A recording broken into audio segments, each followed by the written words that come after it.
প্ৰথমে মই সংগীতাই আপোনালোক সকলোকে এটা নতুন ভিডিঅ'লৈ স্বাগতম জনালোঁ।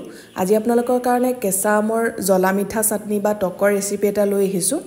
এইদৰে খাবলৈ খুবেই ভাল লাগে। আশা কৰোঁ আপোনালোকে ৰেচিপিটো চাই ভাল পাব। তেনেহ'লে বেছি দেৰি নকৰি আহকচোন আজিৰ ভিডিঅ'টোৰ মাজলৈ আমি আগবাঢ়োঁ। তাৰ বাবে মই ইয়াত 3টা কেঁচা আম লৈছোঁ। আমকেইটা ভালদৰে ধুই এতিয়া ইয়াৰ বাকলিটো অলপ পাতলকৈ কাটি ল'ম। তাৰপিছতে এনেদৰে ফালি লৈ মাজৰ গুটি অংশটো আঁতৰাই অলপ পাতলকৈ কাটি ল'ব।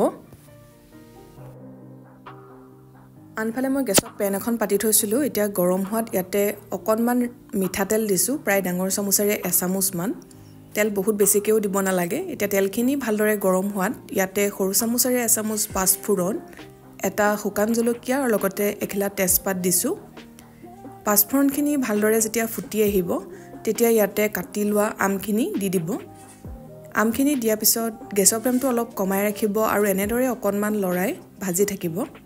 এইখিনি সময়তে সামান্য পৰিমাণৰ হালধি আৰু লগতে সোৱাদ অনুসৰি নিমখ দি ল'ব। অকণমান সময় ভাজি লোৱাৰ পাছতে ইয়াত মই 2টা কেঁচা জলকীয়া যোগ কৰি দিছোঁ। জ্বলাৰ পৰিমাণটো আপোনালোকে নিজৰ হিচাপত দিব। এতিয়া মই ইয়াতে যোগ কৰিছোঁ চাহখোৱা কাপৰ জোখেৰে আধা কাপ মিহিকৈ কাটি লোৱা গুড়। গুড়ৰ ঠাইত আপোনালোকে চেনি ব্যৱহাৰ কৰিবও পাৰে আৰু গুড় বা চেনিৰ পৰিমাণটো আপোনালোকে আমটো যিমান টেঙা হয় সেইটো চাই পেলাইহে যোগ কৰিব। যদি বহুত বেছি টেঙা আম হয় তেতিয়াহ'লে মিঠাৰ পৰিমাণ অলপমান বেছিকৈ দিব লাগিব, তেতিয়াহে খাই ভাল লাগিব।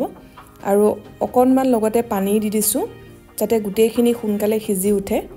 আৰু ভালদৰে এবাৰ লৰাই লৈ এতিয়া ঢাকনিখন লগাই দিছোঁ। 2 মিনিটমান এনেদৰে উতলিবলৈ দিয়াৰ পিছতে আমাৰ আমৰ টক বা জ্বলা মিঠা চাটনিবিধ ৰেডি হৈ যাব।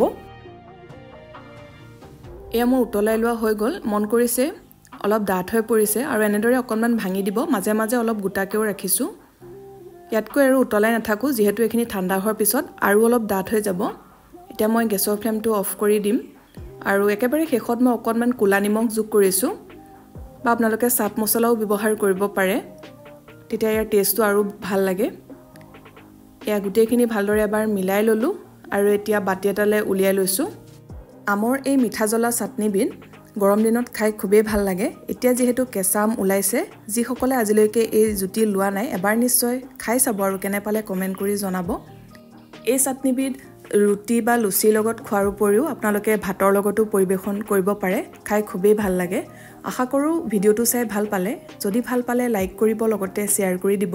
যিসকলে চেনেলটো এতিয়ালৈকে ছাবস্ক্ৰাইব কৰা নাই, ছাবস্ক্ৰাইব কৰি কাষতে থকা বেল আইকনটো প্ৰেছ কৰি অল কৰি ৰাখিব। তেতিয়া আহিবলগীয়া ভিডিঅ' ন'টিফিকেশ্যনবোৰ আপুনি পাই থাকিব। আকৌ এটা নতুন ৰেচিপিৰ সৈতে সোনকালে লগ পাম। ভিডিঅ'টো চোৱাৰ বাবে বহুত বহুত ধন্যবাদ।